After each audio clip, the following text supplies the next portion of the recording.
Hello and welcome to my channel. I'm Sarah James, and today I'm going to be continuing from the book of Knowing and Worth, channeled by Paul Selig. And these are messages from the Ascended Masters that are here for us as humankind to share and grow and be in our divinity. So the messages in this book are just awesome, and there's, I think, 7 books now. So each one of them, if you're not familiar with Paul Selig, go over to YouTube, Paul Selig, check him out. You can get these on Amazon. I've had the downloads of the audiobook as well. So they've just really have inspired my life in this chapter that I'm in right now. So I'm being called to share the word with you guys, whoever you are out there. Yeah, if you want to read along, if you just want to hear what the Ascended Masters have to say, maybe it resonates with you. We'll see what the message is today. It's on day 16 of the book of Knowing and Worth, written by Paul Selig, or channeled by Paul Selig. Okay, so let me start. And if you know me, if you've been to this channel before, what I typically do is if something hits me when I'm reading, and I might just want to talk about something that's going on or how it resonates with what's going on in my life right now. I've been just kind of pushing ahead with all the creations that I have going on. Me and my fiance, we've just been crushing it this last week. So I've been in front of the computer all day long, and now my energy is just kind of a little bit lower, but it's in good shape to read a book, just sit back and relax and see what the message is for the day. So I'll start off on this, and as I go, if something comes up, I'll share it with you guys. Okay. Day 16. We teach as we can. As we are aligned to you and you hear us, as we recognize you in your merit, you stand beside yourselves and you awaken to a possibility. I may know myself in a new way. I may see myself in a new way. And as I see myself in a new way, I see the world before me anew. Congratulations to each of you. We will say this now. You have lived a life up until today that you have claimed, you have accepted, you have decided upon. And now you will move on. You will move on to a new way of expressing yourself as the one who may call to her love and freedom. Now, you don't think this is a promise that may come true because you still have an inkling of doubt that this teaching may be meritful. And we will remind you of one thing. The inkling of doubt that you like to hold on to is enough to pull the curtain down and obscure yourself from the view that is now being opened to. So we will attend to the inkling of doubt right now. On this day, I choose to allow myself to be in receipt of my own divine worth and claim my power as the one who may know himself, herself in choice. And as I align to my own freedom of choice, I claim my worth and I activate myself in accord with my knowing of my inheritance. My inheritance, I say, is my knowing, my worth, my claim of freedom, and my love. I know this is so, I accept this is so, and I live my life in accordance with this claim. I am word through this intention. Word, I am word. And I'll put that down to the bottom of the description so you guys can read what that affirmation is, 'cause it's a pretty good one. In this moment, you are bringing your own vibration to repair any disease you may have, any fabrications you may hold, any misgivings you may harbor that you cannot be so, that you cannot be recognized by yourself as the one in worth, in his claim, her claim of knowing. Now we say, congratulations for all you have known, and we move it to the side. We move it to the side so that we may call forth the new creation that may be born as you and through all that you see. The lives that you know have been inherited by you in fear. What is a life that is not fear? What is a life that is not in creation born in fear? We will tell you what it is. It is the kingdom of God as may be perceived by you and through you and made anew. Now, what happens to the world you know at this alignment? We must explain this to you, as you are the perceiver and the one who calls to you creation, and you would understand that what you decide before you, you have claimed. You must understand that what is before you must be new in the new claim you make. The vision that you hold that has yesterday's newspaper plastered on the window pane will give you yesterday's news. So we take you up, we move the plane, we move the window shield, if you like, to be in accord with what is now before you. The kingdom, we say, is a creation of consciousness that may be manifested upon this plane by each of you. The collective vision of many who hold this sight bring to bear on the conscious reality of this entire plane a new foundation upon which is built the Christ in manifestation in all things. Now understand this, please. The teaching we are giving you is very important. To speak of the kingdom means the manifestation of God in all things as can be perceived by man, as is created by man, as will be known. And you say these words, I know who I am, I know what I am, I know how I serve, in recognition of your aspect, as the Christ come to bear upon you and all you see.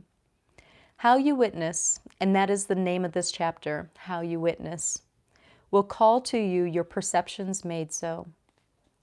The foundation of God is built already upon truth, and what is not truth will no longer be, and we will tell you how. When the rising of this vibration on this plane moves into accord with the evolution of man as we see it, the physical plane is moored in agreement with this, and the manifestations that may be held on this plane must go into agreement with that which is of God. And we say truth must be said, must be claimed, must be witnessed. Now, how do you witness and perceive truth? Through an incarnation of yourself in truth. As you embody in the higher vibration, you see the truth because you are in accord with truth. What is no longer in truth, what no longer adheres to this vibration, will be released because it cannot be sustained by your vibration. When a collective vibration, when many go into a vibration in agreement with truth, they create a vortex that spins and calls to them what needs to be transformed. The witnessing you do, that each of you do, of your fellows, of yourself as you face yourself, and of those things that mankind has created in worth, claim you in value, in identity. As truth you are is expressed, it is claimed, it is responded to, and the life you live is transformed. Now, collective identity, we say, is a new thing to talk about.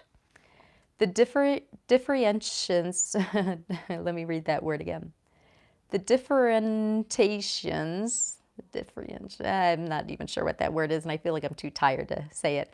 The differentiations, I'll try that again sometime, but let's see if I'll just keep on reading it, then you get the gist. That you have each held by who you say you are, your racial identity, your ancestry, your religious identity is all well and good, but you must understand that that is a small view of the self. And as the small view of the self operates as a frame, it by its nature excludes other things. When you have a painting in a frame, it holds a vision of something.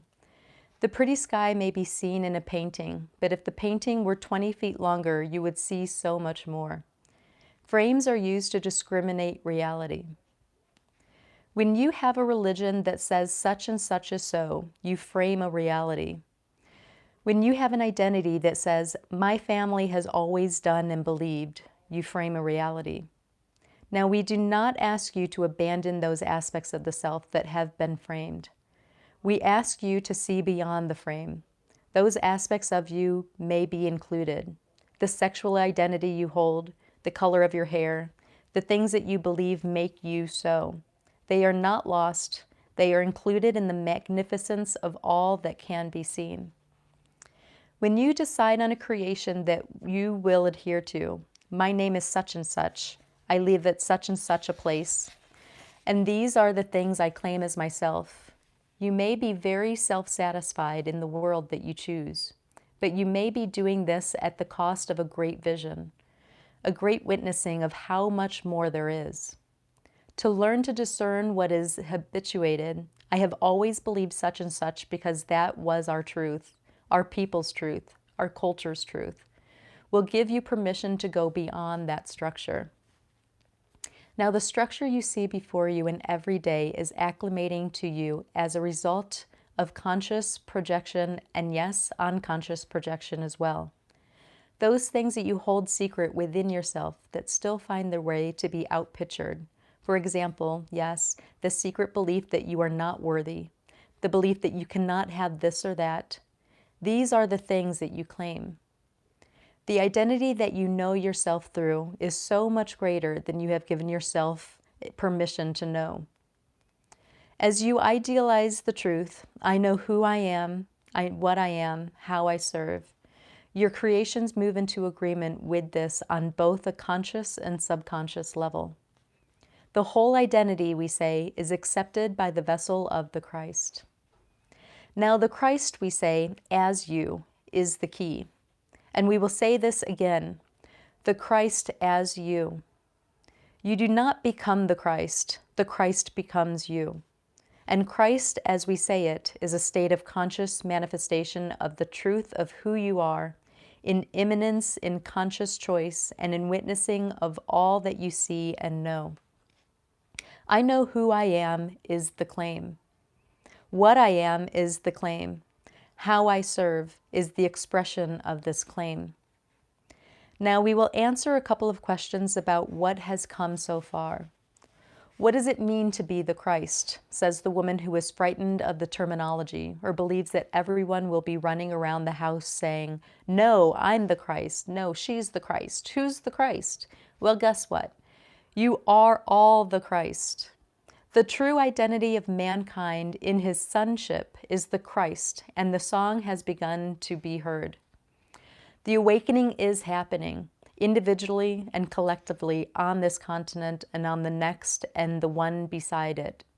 As you know what you are, you perceive this in others, and the collective choice becomes to witness in love, to see in worth, and in the knowing of who and what you are. What will happen to the world when enough of you collectively know what you are? We will tell you. You will know yourselves as you truly are, as you have always been. We know who you are because we are you in many ways. We are who you evolve into as you become aware of yourselves in truth. We know who because we know who we are. Now, what happens on this plane? How does it transform? Those of you who recognize who you are, who hold a level of vibration that we will say is in accord with the Christ, will live a life of worth and truth and knowing. Those of you who deny this will find a way to replicate what you have known, and that will be their truth. There is no division, really. As we have said in other texts, all men eventually come home to the heart of the Creator. And your free will, as we said, is sacred and will always be honored. But how one of you perceives an experience based on in her level of consciousness and consequently responds to it may be different from one who disassociates herself from her own worth, and therefore the worth of those she sees before you. We will not speak of cataclysm as a future for this culture or this plane because we do not recommend it as a creation to give attention to. We will tell you this, though. The identity of man as one in knowing will claim vibration that will alter the course of history, as has been projected by those who would stay in fear. And those who wish to stay in fear will do what they can to continue to perpetuate fear as a way of living.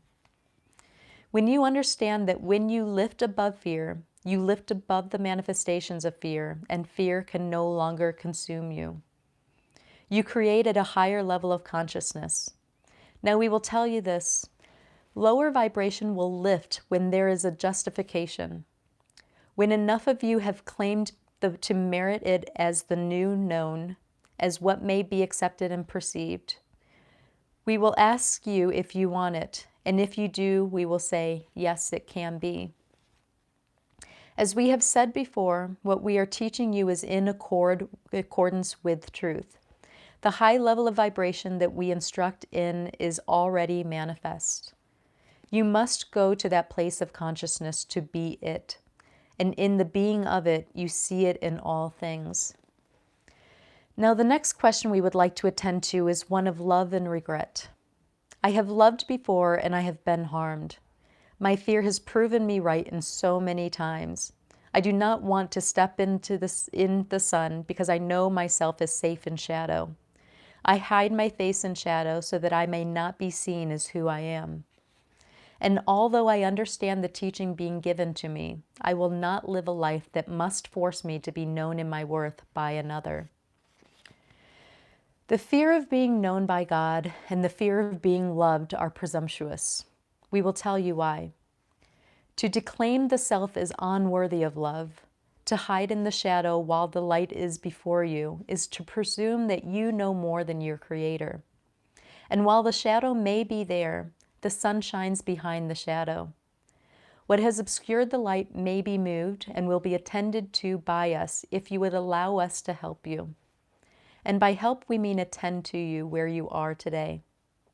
Today is important because the knowing that you can hold will only be made so in the moment you stand in.